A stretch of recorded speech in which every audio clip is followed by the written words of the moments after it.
Eh bien, yo YouTube, c'est Kaizy, on se retrouve aujourd'hui pour une toute nouvelle vidéo. Alors aujourd'hui l'équipe, comme tu le vois dans le titre, nous allons malheureusement pas faire de commande, mais une explication sur le handler que je vous mets à disposition et qui est tout simplement public. Donc avant que la vidéo commence, n'hésite pas à liker, commenter, partager cette vidéo, n'hésite pas à t'abonner pour plus de vidéos et à activer les cloches de notification si ce n'est pas déjà fait. Alors tout simplement, je vous invite à rejoindre le Discord parce que tout se passe réellement sur le Discord.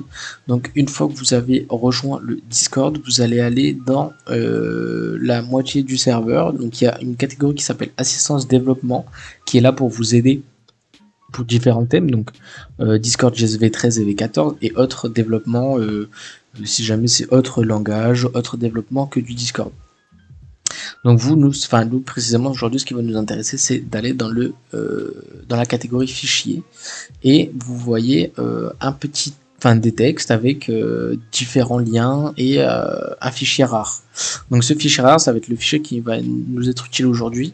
Donc je l'ai téléchargé il y a 2 minutes ici là, comme vous voyez ici. Donc je viens de le télécharger et je vais vous montrer en fait comment ça va se passer. Donc simplement vous allez cliquer ici. Vous allez avoir un petit message de Discord, mais vraiment rien de... C'est juste pour une prévention, en fait, à leurs yeux, au cas où, si jamais c'était un fichier malveillant ou autre, mais ce n'est pas du tout le cas. Donc du coup, vous faites poursuivre le téléchargement. Une fois que c'est téléchargé, vous allez avoir ce fichier-là, d'accord, que vous gardez très bien. Donc, si jamais vous n'avez pas ce genre de fichier avec la petite valise, c'est que vous n'avez pas WinRAR. Donc je vous invite fortement à cliquer sur ce lien. C'est un lien de téléchargement WinRAR qui va vous permettre de télécharger tout simplement. Je vais vous montrer. C'est un lien qui peut vous aider à télécharger WinRAR. Donc voilà, vous cliquez sur télécharger et ça vous le téléchargera. De même pour Visual Studio Code, si jamais vous n'avez pas Visual Studio Code, je vous invite à cliquer dessus. Ça vous ramène sur Visual Studio Code et vous pouvez le télécharger. Donc vraiment, et sur ça, il n'y a pas de comment dirais-je, c'est vraiment simple. Voilà, il n'y a pas de truc compliqué. Donc une fois que vous avez tout simplement téléchargé votre fichier, je vous invite à prendre ce fichier, à le glisser sur votre bureau et à fermer la fenêtre de téléchargement. C'est très important parce que sinon après il y en a beaucoup qui se perdent, etc. et qui mettent les fichiers par-ci par-là et qui s'y perdent. Une fois que vous avez téléchargé tout, je vous invite à double-cliquer sur le fichier, à ouvrir le fichier en pas en grande fenêtre mais en mi-fenêtre. Une fois que c'est fait, alors il y a deux options. Soit vous faites un clic droit et extraire ici, ce qui est plus rapide, ou alors vous sélectionnez le fichier et vous le faites glisser sur votre bureau. Donc bon c'est rapide parce qu'il y a pour vous aussi ça sera rapide, mais voilà, vous le faites glisser, vous pouvez fermer la fenêtre de valise. Alors moi je garde toujours mes fichiers, c'est-à-dire que je fais toujours une sauvegarde au cas où si jamais par exemple je fais une bêtise. Donc c'est-à-dire que par exemple si jamais sans faire exprès je supprime un fichier que je ne devrais pas et que ça a fait tout planter, bon certes je peux aller dans Corbeil et restaurer, mais j'ai ma backup de bot juste ici, donc si jamais j'ai un gros souci je peux aller très bien refaire ce que j'avais fait ici. Donc voilà, une fois que c'est bon et que vous avez installé et Visual Studio Code et WinRAR, si jamais on en est à là, c'est que vous avez et installé WinRAR et installé Visual Studio Code. Vous devez tout simplement pour les débutants avoir Node.js. Donc bon, pas de cadeau, hein, Node.js, voilà, vous allez ici et vous téléchargez la version LTS, donc la version la plus recommandée de Node.js. Donc une fois que tout c'est installé, on va pouvoir passer tout simplement à la partie Visual Studio Code. Donc il y a deux options, et je vais vous montrer les deux options. Donc soit vous faites clic droit, ouvrir avec et ouvrir avec Visual Studio Code. Donc là, vous êtes tout simplement dans, vous avez déjà tous les fichiers du bot qui comportent tout.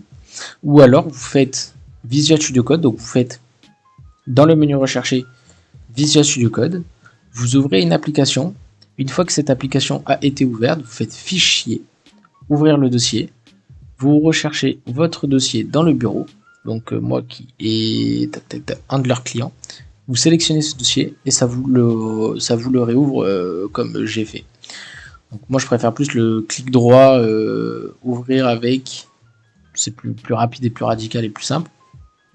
Une fois que c'est bon, Donc là, du coup, on en est à l'étape. Une fois le projet ouvert, cliquer sur... donc là, on vient d'ouvrir notre projet. On va cliquer sur config.js qui se trouve ici. Nous allons... Enfin, moi personnellement, je ne vais pas le faire parce que du coup, ça serait à vous. Mais je vous invite fortement à mettre le token du bot. Donc le token du bot se retrouve sur Discord Developer. Donc vous allez sur Discord Developer et vous, tout simplement, vous allez dans, par exemple, tutoriel. Vous allez ici et vous copiez le token du bot. Bon, ça pas trop compliqué. Pareil pour l'identifiant, vous récupérez l'identifiant, le préfixe du bot et l'identifiant de l'oneware, qui est en l'occurrence le vôtre. Une fois que c'est bon, donc une fois que cette partie est remplie, on va pouvoir s'attarder sur les autres étapes. Donc une fois l'étape précédente faite, on va ouvrir un terminal. Pour ouvrir un terminal, soit il y a cette option, terminal, nouveau terminal, qui nous ouvre un terminal. Ou alors, il y a CTRL-J pour ouvrir un terminal. Donc là, bon, il n'y a toujours pas de cadeau sur ça. Et donc, une fois qu'on y est, on va faire cette commande, npm init-y, qui peut permettre d'installer tous les fichiers du bot un par un, pour justement qu'il n'y ait pas à faire plein de commandes. Donc là, le nom c'est handler client, on est en version 1, description on n'a pas mis, le nom du fichier c'est main.js, notre script, bon voilà c'est test mais voilà, on n'a pas de keyword, on a auteur, on aurait pu mettre nous mais voilà, et on a une licence qui est dedans. Donc on peut faire CLS pour clear, et donc une fois que c'est bon, normalement on a deux fichiers qui se sont créés, qui est package.json, et pas encore le package log.json, parce que le package log.json, ça va être quand les modules vont se créer. Donc, une fois que c'est bon, on va faire tac. On va installer ceci. Donc, on fait un npm install discord.js, not superfetch, fs color, discord.js / rest et de timbre. Donc une fois ces modules installés, on va avoir deux fichiers qui vont se créer, un package log.json et un autre module. Donc là on va laisser patienter tout simplement que tout se fasse correctement. Et donc là nous avons un autre module qui s'est créé avec tous nos différents modules que nous venons d'installer. Et un package log.json avec tous les noms des modules qu'on vient d'installer et tout ce qu'il y a à l'intérieur.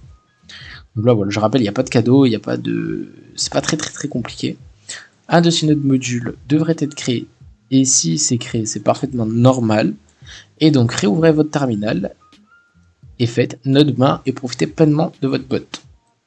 Alors tout simplement ici, pourquoi moi je me permets de faire mes petites modifications. Hashtag support. Voilà. It's very good.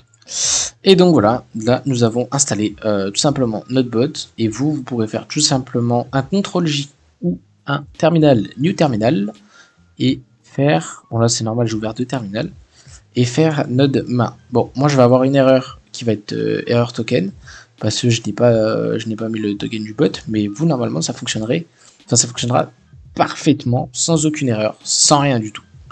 Je préfère vous faire ce tutoriel. C'est très important parce que j'ai plein de personnes qui viennent me contacter pour justement oui mon code de bot n'est pas compatible, tout ça, je sais pas comment faire pour le réadapter, tout ça. Donc c'est pour ça que j'ai mis ceci en place. Donc vous l'avez ici, vous pouvez l'avoir ici, et puis voilà, faire votre demande d'aide, votre demande de suggestion pour mes vidéos YouTube, enfin voilà. Donc voilà l'équipe, c'était tout pour cette vidéo. N'hésitez pas à liker, commenter, partager cette vidéo. C'était Casey. On se retrouve pour une prochaine vidéo tutoriel de commande de bot, cette fois-ci qui sera compatible avec cet handler. Et je vous fais des gros bisous. Ciao ciao.